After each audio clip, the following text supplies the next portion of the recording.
Welcome to this edition of the Native News Update. I'm your host for today's program, Paul DeMain.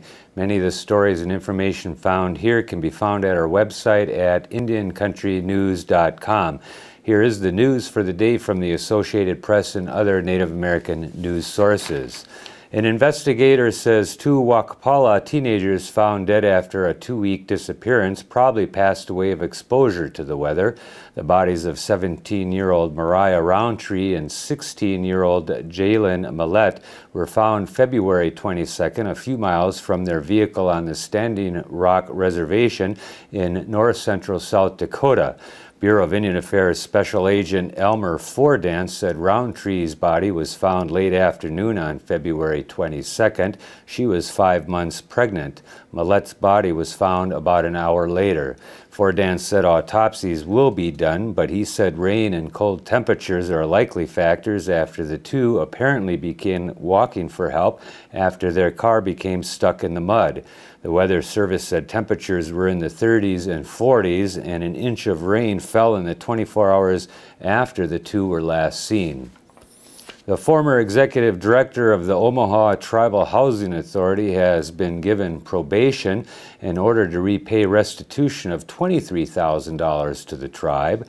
U.S. Attorney Joe Stecker's office said that 37-year-old Erica Spears of Macy, Nebraska, was found guilty of theft from a federally funded organization. The news release said Spears paid herself $23,000 in undocumented and unauthorized overtime since November 2003. As a manager, she was an exempt employee and was paid a salary of $52,000 a year. In a prestigious appointment, Tribal Chairman Marshall McKay of the Rumsey Band of Wintun Indians has been named to the Board of Trustees for the Smithsonian's National Museum of American Indians, NMAI. Chairman McKay traveled to Washington, D.C. with Tribal Council member James Kinter in February for the first board meeting of 2009 and will serve on the 25-member board until the year 2011. Established in 1989 as the first national museum in the United States dedicated solely to Native Americans, the NMAI collection consists of over 1 million artifacts from indigenous people across the Western Hemisphere, including 576 tribes residing in the lower 48 states. NMAI is the 16th museum of the Smithsonian Institution and is dedicated to the preservation, study, and exhibition of the life, languages, literature, history, and arts of Native Americans. The Museum of the Personal International Network and the Center for the Digital Storytelling have announced the second International Day for Sharing Life Stories, an international celebration of life stories to take place on May 16, 2009. After a successful inaugural year, the two organizations will expand outreach and activities, connect with practitioners in life story work from around the globe. The goal of the campaign is to gain broad recognition of May 16th as an annual day of sharing, listening to, and gathering the stories of people's lives. The theme of the 2009 campaign, Journeys Toward Justice, will seek to promote partnerships and collaborations between activists engaged in the issues of human rights and immigrant rights with life story organizations. Specifically, they are calling on participating organizations and the public to share 1,000 stories as text, image, audio, and/or video related to human rights and immigrant rights as part of the online campaign. The project website, AUSCULTI.org, will link to the stories from participating websites including storiesforchange.net, the hub at witness.org, and storycenter.org. The organizers invite organizations that currently host stories on this theme to join this campaign. The site will also act as the portal for sharing information and coordination of the broader campaign. People will get a chance during March to tell lawmakers what they think about a bill that will permit education officials to prohibit American Indian mascots in schools in Wisconsin. The Assembly Education Committee plans a public hearing on the measure March 17th at the state capitol in Madison, Wisconsin. The bill calls for the State Department of Public Instruction to investigate complaints about race-based names, nicknames, logos, or mascots.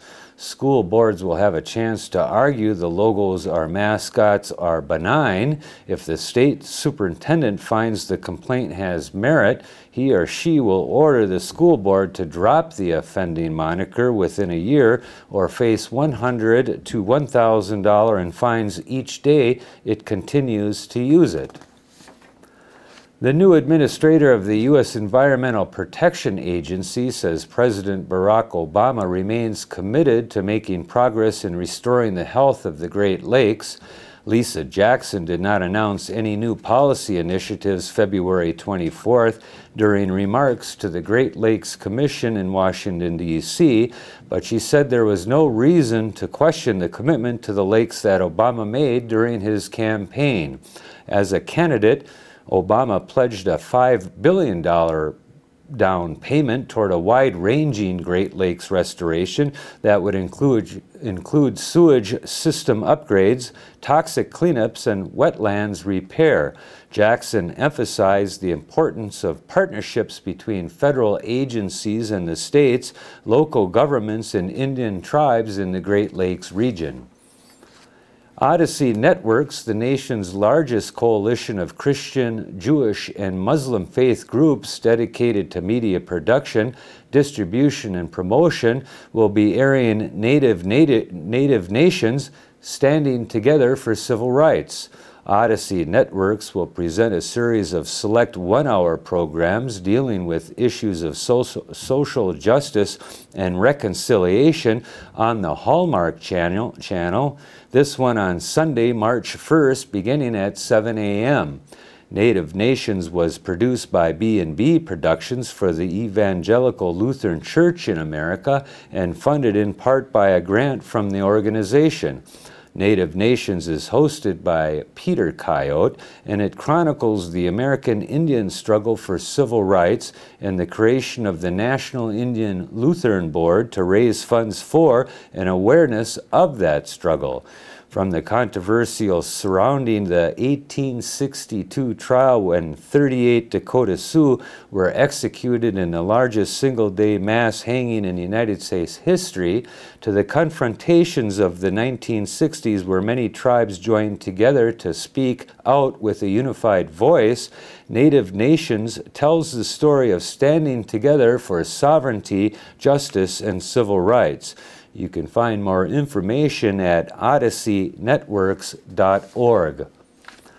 President Obama today launched the White House internship program for his administration and announced that applications are currently being accepted for the summer of 2009. Those selected to participate in the program will gain valuable job experience and an inside look at the life of White House staff while building leadership skills.